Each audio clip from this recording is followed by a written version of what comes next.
My name is Brendan. I'm a dual degree graduate with a bachelor's in business management and an MBA. Being an entrepreneur and working in business is not a linear path, so your ability to learn and pivot is what will eternally make you successful.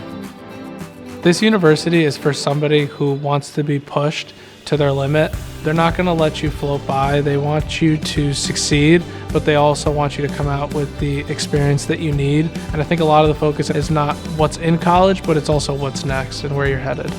I participated in a lot of new venture pitch competitions. I entered specifically because I wanted to develop and grow a company and an idea that I had in mind. I was able to successfully build my company, which I still own to this day. The Pompei College of Business was phenomenal at connecting me with a network outside of the university. This university is a place to stop making excuses and start making a change. At the University of New Haven, that's where I power on.